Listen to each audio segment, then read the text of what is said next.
కొత్తపల్లెల్లో మనుషుల మధ్యలో చెప్పారు. మేము ఈ సినిమా చూడటం వల్ల మా ఊళ్ళో దాడి అయిందా అని కళ్ళ కళ్ళని చూడడం జరిగింది. చూసి అప్పటి ఈ టెన్షన్ అబ్బా వస్తుండ్రు, ఏ రోజు ఏమైతుందో తెలియని పరిస్థితుల్లో వాళ్ళు ఉన్నారు. అది వీళ్ళు చెప్పుడు కథల వరకు అయిపోయింది. ఇది ఈ సినిమా చూడడం వల్ల ఆ పరిస్థితుల్లో మా తాత మా అమ్మమ్మలు మా చనిపోయిన వాళ్ళు ఏ రకంగా ఇట్లా పోవడం దాడించారు. చంటి పిల్లల నుంచి కూడా కాపాడుకొని పిల్లలు నువ్వు దగ్గర తల్లి నువ్వు దగ్గర ఉండి దాడిస్తుంట అని భయంకరంగా ఉన్న పరిస్థితి.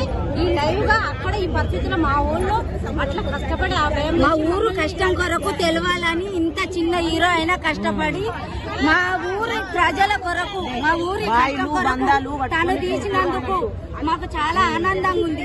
మా ఊరు ఎంత కష్టపడ్డది, ఎంత రక్తం చిందించింది అనే దాని కొరకు చిన్న హీరో అయినా అంత పెద్ద మనసు పెట్టి ఇంత పెద్ద క్యారెక్టర్ తోటి మా ఊరు మీద చాలా ప్రజలకు తెలియడానికి నటించినందుకు తనకు చేతులెత్తి నేను నమస్కరిస్తున్నా. అంత చిన్న హీరోకైనా మా ఊరు ప్రజల కొరకు తెలియడానికి దేశమైన ఎక్కడి దాకైనా తెలవాలని కోరుకుంటున్నాము. దాడి జరిగిందన్న విషయం చిన్న ఉన్నప్పటి నుండి మా అమ్మమ్మ తాతయ్య వాళ్ళందరూ చెప్పేవాళ్ళు. బట్ అలా జరిగిందా ఎలా జరిగిందా అని అనుకున్నాము. బట్ ఈ రోజు లైవ్ గా చూడడంతో చాలా హ్యాపీగా అనిపిస్తుంది సార్. మళ్ళీ ఒకటి నాకు ఏం నచ్చిందంటే నిజానికి బైరంపల్లిలో ఏ రిలేటివ్స్ వచ్చినా మజ్జిగ తెచ్చి ఇవ్వడం మా ఆనవాయితీ. అది కూడా సినిమా హీరో గారు చూపించారు. బట్ మా విలేజ్ వాళ్ళని ఎవరినైనా తెలుసుకొని పెట్టిండ్రా అన్నందుకు అనిపించింది మాకైతే. మళ్ళీ బయట లేడీస్ జెంట్స్ బయటకు వెళ్తే ఏమన్నా నై వస్తుంది కావచ్చు అని అనుకుంటారు. బట్ మా విలేజ్ లో దాడి జరుగుతుంది, బయటకు పోయిన భర్తలు వస్తారో రారో తెలియదు కూడా. అటువంటి టైంలో కూడా వాళ్ళు భర్తలను పంపించి యుద్ధం చేశారు. నిజంగా ఆ విలేజ్ లో పుట్టినందుకు మమ్మల్ని మేము చాలా హ్యాపీగా ఫీల్ అవుతున్నాము.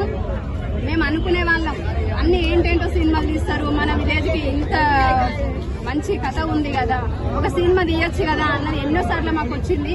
బట్ ఏ హీరో కూడా అంత ఆలోచించలేదు, తీయలేదు. నిజంగా ఈ రోషన్ హీరో గారికి మాత్రం శిరస్సు గురించి సమాధానం అంటే నమస్కారం చేసుకోవచ్చు. చాలా ఆలోచించారు. అసలు మా విలేజ్ గురించి ఆలోచించి సినిమా తీయాలన్న థాట్ ఆ సార్కి ఎట్లా వచ్చిందో ఏమో తెలియదు కానీ చాలా థ్యాంక్ యూ చెప్పుకుంటున్నాం సార్. ఈ దాడిలో మా తాతయ్య కూడా చనిపోయారు. ఇప్పుడు ఉన్న తాతయ్యకి కూడా ఒక బుల్లెట్